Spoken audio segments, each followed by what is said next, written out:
नमस्कार दोस्तों, सही राजनीति, इसमें हम ये बताने की कोशिश करेंगे कि लोकतांत्रिक व्यवस्था में राजनीति को कैसा होना चाहिए। एसोसिएशन फॉर डेमोक्रेटिक सोशलिज्म के सेक्रेटरी जनरल प्रोफेसर D.K.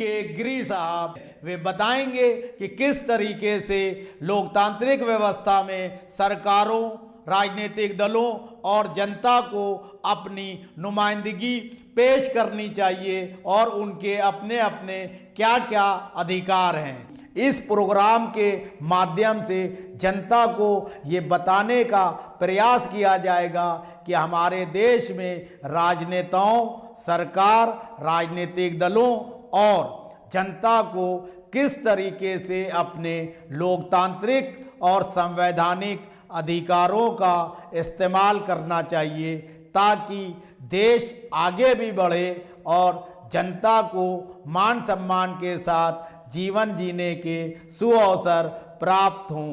नमस्कार दोस्तों, आज हम बात करने जा रहे हैं सही राजनीति में विपक्षी एकता को लेकर। विपक्षी एकता की धुरी बने शरद पवार और उनके साथ लगे हुए हैं राजनीतिक तौर पर चुनाव की रणनीति बनाने में माहिर समझे जाने वाले प्रशांत किशोर।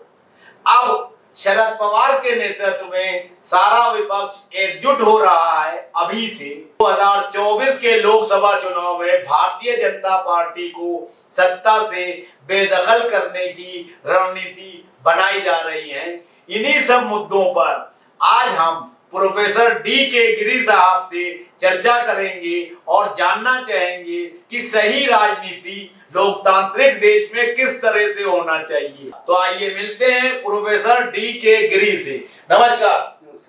प्रधानमंत्री नरेंद्र मोदी पिछले 7 साल में पूरी तरह से जनता की आकांक्षाओं पे खरे नहीं उतरे और बहुत से मामलों में फेल हुए हैं। कोरोना की दूसरी लहर में जिस तरह से लोग मरे, बेरोजगारी बढ़ी और देश में अव्यवस्था का दौर है, ऐसी स्थिति में लोकसभा चुनाव 2024 को लेकर अभी से सरगर्मियां तेज हो गई हैं। इसको आप किस नजरिए से देखते हैं? आपने बताया कि अवस्था जिस तरह का है, किसी भी क्षेत्र में देख लीजिए, अर्थव्यवस्था, राजनीतिक व्यवस्था और सामाजिक जो परिस्थितियां हैं, उसके लिए एक विकल्प तो खड़ा करना जरूरी है।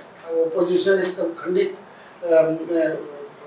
आकार में है, तो जो विरोधी लोगों को इकट्ठे किया जाए, तब जाके जो बीजेपी का शक्ति है, विशेष करके जो आर्थिक शक्ति है, उसको मुकाबला किया जा सकता है। और बीजेपी सरकार में है, तो इसीलिए अभी से विकल्प बनाना, विकल्प तो हमेशा रहना चाहिए, चुनाव के लिए नहीं है। पार्लियामेंट्री व्यवस्था में विकल्प ना हो तो पार्लियामेंट अधूरा होता है। लेकिन अभी विकल्प है भी, इतने सारे समस्याएं हैं, लेकिन कहीं विरोध नहीं हो रहा है पार्लियामेंट के अंदर ना बाहर। एक समाजवादी नेता थे जॉर्ज फर्नांडिस, वो जब चुनाव हार जाते थे कहते अभी लड़ाई रास्तों में, गलियों में होगी, लेकिन अभी कहीं भी विरोध देखने को नहीं मिल रहा है।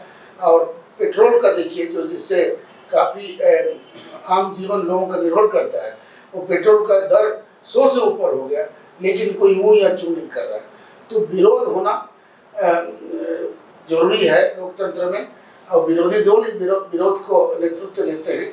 तो इसीलिए शरद पवार जी जो कर रहे हैं, ये अच्छी पहल है, लेकिन ये सही में, जैसे सही राजनीति की बात कर रहे हैं, विरोधी होना, विरोध करना सही राजनीति है, लेकिन ये कितना टिकाऊ होगा, ये जो प्रक्रिया चला है। अपने इनका भी नाम लिया, प्रशांत किशोर का भी, तो वो भी एक दृष्टिकोण है और उसके बारे में बताएंगे। लेकिन ये जो पहला सवाल आपका ये है कि ये सही राजनीति, विरोध होना लोकतंत्र में अनिवार्य है और होना चाहिए।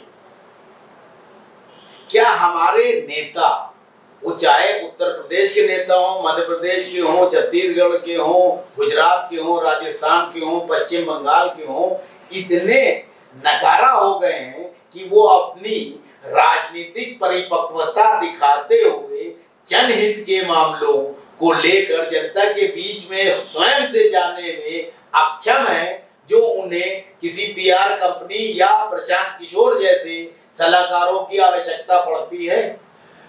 ये आजकल के ज़माने में जो तकनीकी कारण हो गया है और चुनाव बहुत संघर्षशील हो गया है, काफ़ी कॉम्पिटिटिव हो गया, उस माहौल में सलाह लेना किसी भी समय पे तो बड़ी बात नहीं है। आप सलाह की ज़रूरत पड़ रहा है तो लेकिन किस तरह से वो सलाह ली जा रही वो जरूरी है।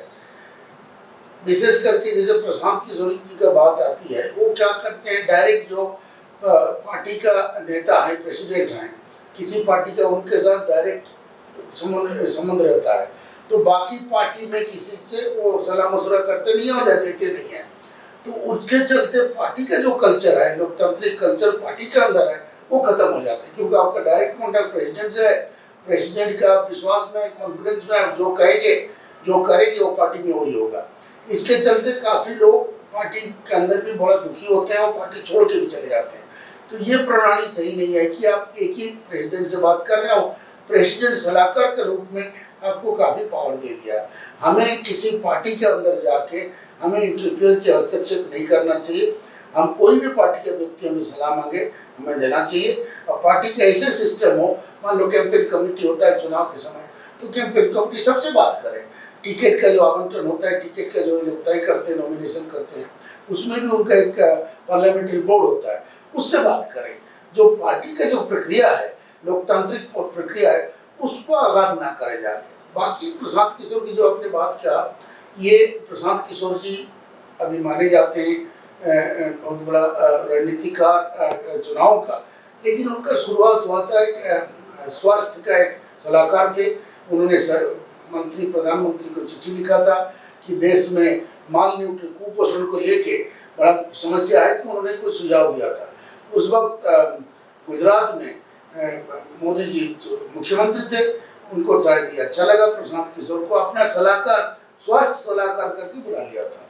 वहीं से उनका शुरुआत हुई। अब मोदी जी और प्रशांत किशोर एक ही तरह से एक ही स्कूल से निकले हैं, या प्रशांत किशोर जी मोदी जी के स्कूल से निकले हैं, तो निकल के फिर शरद पवार जी बहुत सीजन्ड नेता हैं, बहुत सीनियर हैं, राजनीति में जो है उनका एक दबदबा है, एक विचार है, एक रणनीति में भी माहिर हैं। उनको जो है प्रशांत किशोर जैसे की क्या जरूरत पड़ी, पहला सवाल। दूसरा सवाल, कहीं ऐसा तो नहीं है कि भारतीय जनता पार्टी के इशारे पर प्रशांत किशोर जो है एक रणनीति के तहत जो है शरद पवार के जो है पाले में गए हैं अंदर की बातें लेने के लिए? इसमें सिराज साहब एक बहुत बड़ा कन्फ्यूजन है। इसको आप दोनों चीज़ को जोड़ सकते हैं, लेकिन जो हाल में शरद पवार जी का आवास में जो अपोजिशन लोगों का जो गुट हुआ था, उसमें प्रशांत किशोर जी का हाथ नहीं है। लेकिन ये एक तरह से इत्तेफाक हो गया, कारण प्रशांत किशोर से मिलने से पहले ये जो मीटिंग बुलाया गया था, एक 2018 में यशवंत सिन्हा जी, जो अभी तृणमूल कांग्रेस का वाइस प्रेसिडेंट है, उन्होंने एक मंच बनाया था, उसका नाम है राष्ट्रमंच। उसका अध्यक्ष है, और घनश्याम तिवारी जो समाजवादी पार्टी का मुखपात्र है, स्पोक्समैन है, उनका सचिव है। ये राष्ट्रमंच का मीटिंग था। उन्होंने शरद पवार जी को रिक्वेस्ट किया कि हमारा मीटिंग होगा, आप भी आ जाइए। अब आपका आवास में मीटिंग करना चाहते हैं और कुछ पॉलिटिकल पार्टीज के भी लीडर्स आ जाते हैं तो अच्छा होगा। मीटिंग का ये मुद्दा था कि कौन सा सवालों को उठाया जाए अभी देश में, अभी देश का सवाल क्या है, इस मुद्दे क्या है, ये उठाता है ये मंच। तो ये उठाने के लिए किया था, लेकिन उन्होंने सारा पार्टियों को भी बुला लिया उनसे भी सुनने के लिए। तो ये महज इत्तेफाक है कि ये प्रशांत किशोर जी का मिलने के बाद ये मीटिंग हुआ, लेकिन प्रशांत किशोर जी का इस मीटिंग में उस गुट जो बैठा था वहाँ पे। यही मेरा सवाल, यशवंत सिन्हा जी से मैं व्यक्तिगत तौर पे मिला हूँ कई बार। यशवंत सिन्हा जी ने बिहार विधानसभा चुनाव में भी बहुत बढ़ चढ़ कर हिस्सा लेने के लिए प्लानिंग की थी, रणनीति बनाई थी, लेकिन ऐन मौके पर ऐसा क्या हुआ कि उनका जो प्रयास था वो विफल हुआ। कहीं ऐसा तो नहीं है कि यशवंत सिन्हा भी कहने के लिए बीजेपी से अलग हैं, लेकिन वो ऐसी रणनीति बनाते हैं जिससे बीजेपी का फायदा होता है? क्योंकि बिहार में उन्होंने सक्रियता तो दिखाई, लेकिन उनको जो है कोई लाभ नहीं हुआ विधानसभा चुनाव में, और नीतीश के नेतृत्व में भारतीय जनता पार्टी और नीतीश की सरकार बनी। यशवंत सिन्हा जी से आप भी मिले हैं, मैं भी उनके साथ काम करने का मुझे भी मौका मिला। और जसवंत सिन्हा जी तो मूलतः एक ब्यूरोक्रेट हैं, आप जानते हैं। आईएएस से सेवानिवृत्त होकर आए थे और डीटीसी के कमिश्नर थे। फिर उस वक्त तो जनता पार्टी के नेता चंद्रशेखर जी अध्यक्ष थे, चंद्रशेखर जी उनको बुलाया और अपने साथ रखा। फिर चंद्रशेखर जी थोड़े दिन जो सरकार बनी थी, चंद्रशेखर जी का 4 महीना की सरकार, उसमें वो मंत्री भी थे। फिर बाद में बीजेपी में चले गए। ये बीजेपी आरएसएस धारा से नहीं है या बीजेपी का विचारधारा से नहीं आए हैं। ये बिहार से आते हैं तो निश्चित रूप से जयप्रकाश नारायण का जो आंदोलन था उससे प्रभावित हुए होंगे। और लेकिन सर बीजेपी में बहुत बड़े पोर्टफोलियो में केंद्र में मंत्री रहे हैं। उसी का आ रहा हूँ क्योंकि उसके बाद जनता में जैसे सुषमा स्वराज भी जनता पार्टी में थे, राजीव प्रताप रूडी जनता पार्टी में थे, उन लोगों के साथ हम काम किए हमारी युवावस्था में, तो वो बीजेपी में गए। जसवंत सिन्हा भी गए और जसवंत सिन्हा बीजेपी में बड़े मंत्री थे, फाइनेंस मिनिस्टर थे, फाइनेंस मिनिस्टर भी रहे कुछ दिन के लिए। उसके बाद वो जब थोड़ा सा हटे तो उनका बेटा जयंत सिन्हा भी राज्य वित्त मंत्री थे। ठीक है जी। तो जसवंत सिन्हा जी आप जो कह रहे हैं उसका मुझे कोई इल्म नहीं है कि कोई मेरे पास प्रमाण नहीं है, लेकिन जसवंत सिन्हा जी अरुण शौरी ये 2 व्यक्ति बीजेपी से बड़ा नाखुश हुए हैं। और नहीं तो अरुण शौरी तो बीजेपी में मंत्री भी रहे। अगर बीजेपी के आइडियोलॉजी के अरुण शौरी इतने ही खिलाफ थे तो मंत्री पद रह के जो है भलाई क्यों खाई? फिर बाद में खिलाफ हुए लोग मंत्री थे। तो वही तो है, ये तो नैतिकता की बात है ना कि जब तुम थे साथ में तब थे, अब नहीं हो तो बुराई कर रहे हो। अरुण शौरी जी का तो विचार भी थोड़ा सा था, क्योंकि एक तरह से जो हम लोग एक लोकतंत्र में कहते एक सॉफ्ट हिंदुत्व और लिबरल डेमोक्रेसी तरह का एक अरुण शौरी जी चाहते थे। जब इंडियन एक्सप्रेस में एडिटर थे उस तरह का आता था उनका, तो उनको तो मैं कह सकता हूँ उनका थोड़ा झुकाव बीजेपी की लेता है। लेकिन जसवंत सिन्हा जी जो कि ब्यूरोक्रेट थे, ब्यूरोक्रेट्स का कोई आइडियोलॉजी नहीं होता, उस हिसाब से उनको आप कह सकते हैं कि बीजेपी विचारधारा का नहीं है। अच्छा सर, एक चीज का जवाब दीजिए कि जो अभी जो है विपक्षी एकता की बात चल रही है, तो शरद पवार तो नो डाउट बड़े नेता हैं सारे देश की राजनीतिज्ञों को देखा जाए अगर, तो आप क्या समझते हैं कि किस राज्य के मुख्यमंत्री या किस पार्टी के अध्यक्ष की कैसी भूमिका होना चाहिए? जरा खुल के इस पे प्रकाश डालिए। शरद पवार जी का भी आपने जो कहा सही में वो अनुभवी हैं, पूरा राष्ट्र का राजनीति को देखा है। लेकिन अब मौजूदा स्थिति में देखिए वो हकीकत यह है कि महाराष्ट्र में उनके 1/3 सरकार का हिस्सेदार है। ठीक है जी, 3 पार्टी मिलकर सरकार बना है, उनको संपन्न हैं। और क्योंकि शुगर कोऑपरेटिव शुगर जो शरद पवार जी चलाते हैं उसमें संसाधन की भी उनको कमी नहीं है, लोग ये कहते हैं। और केंद्र में मंत्री रहे, उनको स्ट्रॉन्ग मैन ऑफ महाराष्ट्र माना जाता है। लेकिन बिहार, यूपी में, राजस्थान में, मध्य प्रदेश में उनका कितना प्रभाव है अभी तक तो देखने को नहीं मिला।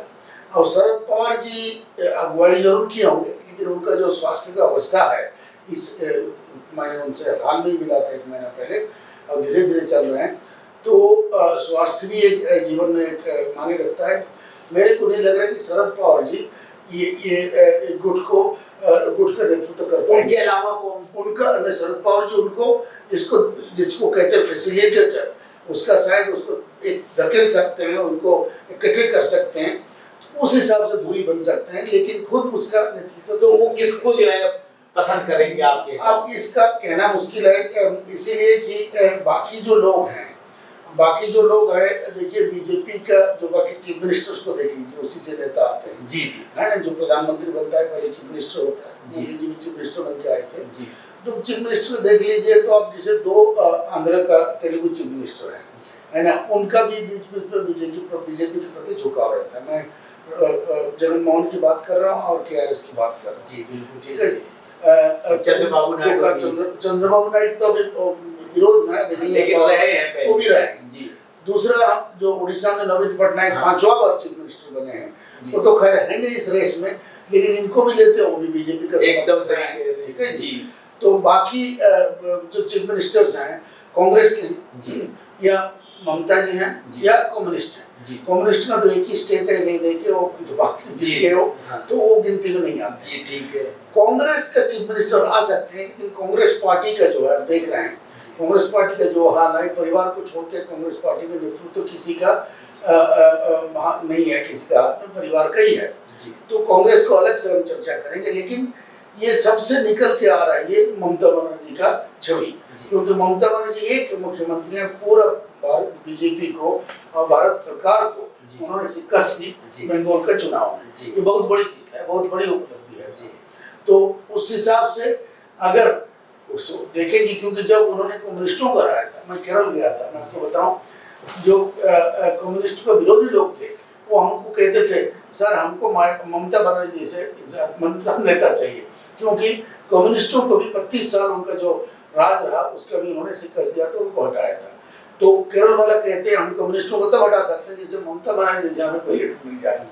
तो आपको हिमाचल से हाल में, हिमाचल में कुछ लोग हमें पॉलिटिक्स में नहीं है लेकिन हमें ही अप्रोच किया था कि भाई ममता जी से मिलना चाह रहे हैं, हमें कहीं अगर आपको जानकारी है तो मिलवा दीजिए।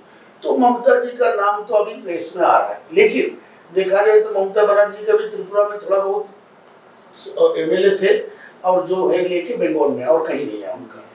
कांग्रेस पार्टी का ही पूरा देश में उनका बेस है, उनका ये है। तो इसका मतलब है कांग्रेस जो है किसी ऐसे व्यक्ति को आगे बढ़ा दे जो मुख्यमंत्री है एट प्रेजेंट किसी प्रदेश का, और उसके नेतृत्व में कांग्रेस आगे आए तो उसके चांस बन सकते हैं। निश्चित रूप से बन सकता है, यही एक तरह से दिख रहा है रास्ता, क्योंकि परिवार हट जाए, परिवार को तो कांग्रेस भी विश्वास नहीं करते कि हम ये लोग चुनाव जिता सकते हैं।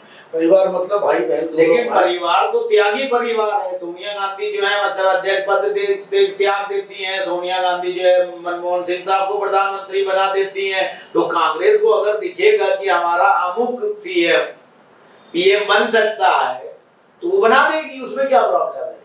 लेकिन यही तो नहीं हो पा रहा है। आपने सही कहा कि मनमोहन सिंह को प्रधानमंत्री बनाया था, शायद मजबूरी से बनाया था या रणनीति के तहत बनाया था, लेकिन अभी उस वक्त क्या था, ये लोग यंग थे और पॉलिटिक्स में प्रियंका तो आई नहीं थी और राहुल गांधी एमपी थे और उनका समय था। सोनिया जी शायद ये सोचे कि नहीं, इसमें एक सवाल करेंगे उस हिसाब से कांग्रेस अध्यक्ष सोनिया गांधी तो ईमानदार कहलाएंगी कि मनमोहन सिंह दूसरी बार प्रधानमंत्री बने जब, तो वो दूसरी बार राहुल गांधी को बना सकती थी, जैसे अखिलेश यादव को मुलायम सिंह ने बना दिया। तो परिवारवाद तो मुलायम सिंह भी करता है, तो उसके मुकाबले में तो सोनिया ईमानदार है। दूसरी बार मनमोहन जीते वो चैती बना देती, या दूसरा कार्यकाल पूरा होने से पहले 2 साल पहले रिजाइन करा देती स्वास्थ्य की दृष्टि से या स्वेच्छा से दे देते। जब वो रिमोट कंट्रोल से ही चल रहे थे तो सोनिया चला देती और 2 साल पहले ही राहुल को बना देती प्रधानमंत्री। तब कौन रोक पाता? तब तो ना बीजेपी रोक पाती ना कोई पार्टी रोक पाती। तो ये पहलू भी तो राजनीति में साफ गोई से बताना चाहिए। इनको इस चीज को वो लोग भंजा सकते हैं, लेकिन जिसको आप ईमानदारी कह रहे हैं, कुछ लोग ये भी कहते हैं उनको ईमानदारी में मजबूरी थी। मजबूरी ये थी कि सोनिया गांधी उस वक्त प्रधानमंत्री बनना चाहते थे और कलाम साहब उस वक्त हमारे राष्ट्रपति थे और उनको शपथ दिलाने का तैयारियां चल रहा था। सुब्रमण्यम स्वामी जी ये कहते हैं कि मैं खुद पढ़ा और मैंने इनको कहा कि अभी भी इनका जो इटली से उनका लिंक है और विदेशी, उन्होंने इटली का जो उनका जो सिटीजनशिप था, नागरिकता का जो प्रमाण था, उन्होंने सरेंडर नहीं किया था। तो टेक्निकल कारण सुब्रमण्यम स्वामी तो जानते हैं, रिसर्च करके। अच्छा, सुब्रमण्यम स्वामी का नाम लिया, यहीं पे एक सवाल उठा था, तो इसलिए उन्होंने कलाम साहब को लिखा कि ये संवैधानिक रूप में और नियम से ये गलत है, तो उनका मजबूरी होगी मनमोहन सिंह को लाना। यहीं पे काउंटर सवाल कि सुब्रमण्यम स्वामी इतने काबिल हैं कि उन्होंने तथ्य प्रस्तुत कर दिए कि राष्ट्रपति जी को लेटर लिख दिया। अगर सोनिया गांधी ईमानदार ना होती या सोनिया गांधी सुब्रमण्यम स्वामी को शिकस्त देना चाहती तो सोनिया गांधी जो अपने बेटे को आगे कर देती, तो राहुल को तो सुब्रमण्यम स्वामी नहीं रोक पाते। टेक्निकलिटी कहाँ रह जाती, तब भी वो राहुल गांधी बन जाता प्रधानमंत्री। तो अगर आर्गुमेंट किया जाए तो यहाँ पे तो पल्ला भारी होता सोनिया गांधी का। लेकिन इसका मैं वही कह रहा हूँ, राहुल गांधी को प्रधानमंत्री 2004 का तो अलग बात है, राहुल गांधी जीत के ही आए थे, फ्रेश थे। लेकिन आपका कहना है 2009 और 14 का जो सेकेंड टर्म था उसमें बना सकते थे उनको। फिर मैं कहूँगा ये ईमानदारी थी कि इनका दूरदृष्टि का अभाव था, क्यों कहते वो राहुल तो जीतेगा ही, हम लोग समय आएगा उसको, इसीलिए नहीं हटा पाए कि उनको कोई सलाहकार एक सही सलाह ना दिया हो, तो इसीलिए नहीं बनाए। तो इसका कहना मुश्किल है। अब आप देखिए अखिलेश यादव आज की डेट में उनके हवा भरी हुई है कि मेरी सरकार बन रही है। वो हवा किस लिए भरी है? क्योंकि उनके बाप ने उनको मुख्यमंत्री बना दिया था। सत्ता आने के बाद चेहरा मुलायम सिंह थे, अखिलेश नहीं थे। अब कहने को हो गया कि पूर्व मुख्यमंत्री 5 साल पूरे किए हुए हैं, तो एक जनता में जो है चीजें पहुंच रही हैं। तो अखिलेश तो मेरे हिसाब से किसी तरह से जो है मुख्यमंत्री बनने लायक नहीं था। इनका ये चुप गया है, बिल्कुल सही कह रहे हैं ना कि राहुल गांधी को प्रधानमंत्री बना देते तो उसका एक गांभीर्य बढ़ जाता। अभी जो लोग इनका उपवास कर रहे हैं, और एक पूर्व प्रधानमंत्री को इतना उपवास कोई नहीं करता, ये सही होता। फिर उनको भी एक अनुभव आ जाता है। वो कहते हैं कुर्सी आदमी को, व्यक्तित्व को बना देता है। जब आदमी को पावर मिलता है, ज्ञान भी आ जाता है। अंग्रेजी में कहावत है कि पावर लेजिटिमाइजेस विजडम, मतलब जिसके पास पावर है उसी के पास ज्ञान है, ठीक है, या लोग यही मानते हैं। वो उनसे चूक हो गया। लेकिन ये सोनिया गांधी का फिर मैं कहूँगा ईमानदारी, उनके बारे में जितना पढ़ा हूँ, पॉलिटिकल बैकग्राउंड तो उनको भी नहीं था। उनका जो गुरु थे, सही बताऊँ, उनका जो मेन सलाहकार थे सब जानते हैं, ये अहमद पटेल थे। अहमद पटेल बीमार होना और देहांत होना के बाद अहमद पटेल चुप गया। और ये सोनिया गांधी इस चीज़ को समझ नहीं पाई और राहुल गांधी को ठीक समय पे उनको प्रधानमंत्री के कुर्सी पे नहीं बिठा पाए। अच्छा सर, ये बताइए कि अभी एट प्रेजेंट कांग्रेस में आप कौन सा नेता ऐसा, आपको पूरा नॉलेज है, कौन सा नेता आप जो है देखते हैं जिसको सोनिया गांधी, राहुल गांधी, प्रियंका आगे बढ़ाएं तो कांग्रेस में एक शक्ति आ जाए और वो राष्ट्रीय लेवल पे नेतृत्व करे, और ये जो विपक्षी एकता हो रही है इसमें कांग्रेस एक महत्वपूर्ण भूमिका निभाए? किस नेता के नेतृत्व? मैं आपको 3 नेता का जिक्र करूंगा, और उसमें ये नहीं कि मैं उनको समर्थन कर, तो मैं विश्लेषण करता हूँ। तो उनमें जो कांग्रेस में हैं, जो संसाधनशील हैं, जिनको अनुभव है, एक तो है अशोक गहलोत, जो चीफ मिनिस्टर हैं राजस्थान की जी। तो वो इनके कॉन्फिडेंस में भी हैं दोनों परिवार के, ठीक। तो वो क्योंकि उनका भी तरीका जैसा है, देखिए जो मैनेज करते हैं, अच्छे मैनेजर हैं, तो एक बन सकते हैं। दूसरा कमलनाथ साहब, कमलनाथ भी संसाधन में हैं और बड़े ऑर्गेनाइज्ड हैं। वो मध्य प्रदेश के चीफ मिनिस्टर हैं और लंबे असर तक वो कैबिनेट मिनिस्टर रहे और सांसद भी रहे। तीसरा व्यक्ति भी हैं कि वो लोकल हैं, छोटा प्रदेश को ये करते, लेकिन उनका मांसपेश है, अभी चीफ मिनिस्टर नहीं है। लोग जो बाकी लोग कहते हैं, जो ऑब्जर्वर्स हैं, कि भूपेंद्र हुडा, भूपेंद्र हुडा हाथ पैर भी मार रहे हैं, अभी कौन चुनौती भी दे रहे हैं, शायद उसी का इनको इशारा मिला हो। पहले उन्होंने एक अशोक कुमार जी, तो उनको प्रेशर दबाव दे के हटाया। अभी शैलजा को, कुमारी शैलजा को भी हटाने का उन्होंने पढ़ लिया। तो वो चुनौती भी एक तरह से जो कांग्रेस नेतृत्व को दे रहे हैं। तो भूपेंद्र हुडा, उनका बेटा भी एमपी है, तो भूपेंद्र हुडा भी कांग्रेस का नेता बन सकते हैं, लोग कहते हैं। तो ये तीनों में से नेता चुना जा सकता है। उसको विरोधी दल मान भी जाएंगे, विरोधी लोग मान जाएंगे, क्योंकि कांग्रेस ही सबसे बड़ा पार्टी है ग्रुप में, और कांग्रेस नेतृत्व देगा तो यूपीए 3 बन जाएगा। तो ये हो सकता है, परंतु वो कांग्रेस को डिसाइड करना है कि ये इनको बनाते हैं या नहीं बनाते। अभी उनको सोनिया गांधी जी को 1 साल के लिए बनाया गया था, और ये से दूसरा साल चल रहा है, वो भी खत्म होने का है। इंटरिम प्रेसिडेंट जो से कहते हैं, वो बनाया गया था, लेकिन अब उनको ये लोग तय नहीं कर पाएंगे प्रेसिडेंट कौन बनाएगा, इसलिए चुनाव उनको 2 बार उन्होंने स्थगित कर दिया प्रेसिडेंट का।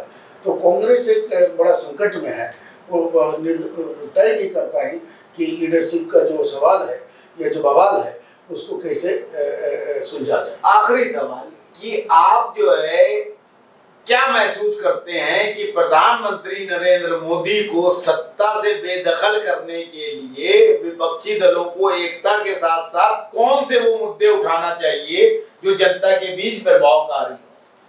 सिराज साहब, ये तो बतेरे मुद्दे हैं, इन्होंने इतना कबाड़ा कर दिया है, विशेष करके जो अपना कोरोना का दूसरा दौर आया, इस तरह का एक्सपोज हो गए हैं।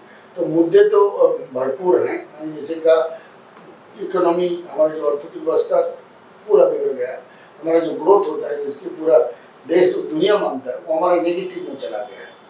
सोशल पॉलिसी आप जानते हैं, इतना बड़ा पार्लियामेंट में तो देश का सबसे बड़ा लोकतंत्र, एक भी मुस्लिम एमपी नहीं है उनका, एक भी मुस्लिम एमपी नहीं। यूपी में जो इतने मुस्लिम समुदाय है उनमें उनको एक टिकट नहीं देना एमएलए में।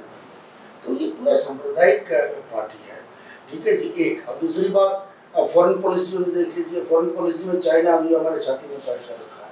बाकी जगह ठीक किया, मैं उनका समर्थन भी किया, मैं फॉरेन पॉलिसी में लिखता हूँ, लेकिन चाइना ने हमें पूरा बेवकूफ़ बना दिया है, ठीक है जी। और चाइना को लोग डील नहीं कर पाए। तो अब विदेश नीति देख लीजिए, आप कृषि नीति देख लीजिए, अभी भी जाइए आप सिंगूर में 7वां महीना चल के 8वां चल रहा है, किसान इतना धूप और कड़क ठंड में नहीं भाए और धूप में बैठे। मैं ये नहीं कहता हूँ किसान सही है कि सरकार सही है, मैं तो ये कहता हूँ कि लोकतंत्र में वार्तालाप होना, डायलॉग होना जरूरी है। और 7 महीने कोई विरोध करे मतलब ये लीडरशिप का फेलियर है। तुम कैसे भी उनको मनाओ, मना के उनको कम्युनिकेशन करके, उनका भी अपना भी स्वार्थ हो सकता है। वो लोग शायद नेता बनाना चाहते, वो अपना राजनीतिक रोटी पकाना चाह रहे, जो भी हो। हम एक ब्लॉकेड 7 महीना तक कोई ये देश नहीं देख सकता, इसका मतलब लोकतंत्र का फेलियर है। लोकतंत्र आपस में वार्तालाप करना ही एक असूल है लोकतंत्र का। सरकार बात ही नहीं कर रहा, अगर बातचीत अगर आपस में हो रही है तो कैसे पहुंच नहीं पड़े। तो आपने जो नेता की आपने बात कही, हमारे देश में कोई चीज़ के डायलॉग करने वाले लोग नहीं है। हम चुनौती देते हैं, जो लोग समझते हैं कॉन्फ्लिक्ट को कैसे मिटाया जाए, बुला के बता दिया जाए, लोग हैं बताने के लिए। लेकिन बीजेपी कोई आरएसएस बैकग्राउंड का ना हो तो उसको बुलाएंगे भी नहीं। अब आरएसएस मेरे को लोग में अकेले नहीं है, क्या करोगे? तो बतेरे मुद्दे हैं साहब, कोई भी ओपोजिशन लीडर खड़ा हो सकता है अगर थोड़ा सा हिम्मत कर ले। तो अभी ये अच्छा मौका है कि बीजेपी को चुनौती देने का। ओपोजिशन कोई भी बन सकता है, सिर्फ हिम्मत की जरूरत है और थोड़ा सोच की जरूरत है। तो उससे मैं तो बताता हूँ कोई भी नेता बन सकता है, और हमारे देश में नेताओं की कमी नहीं है, कोई भी उभर सकता है। और नरेंद्र मोदी को एक साधारण हिम्मत बांध ले, पार्टी सपोर्ट कर दे, ओपोजिशन सपोर्ट कर ले, साधारण कार्यकर्ता भी मात कर सकता है।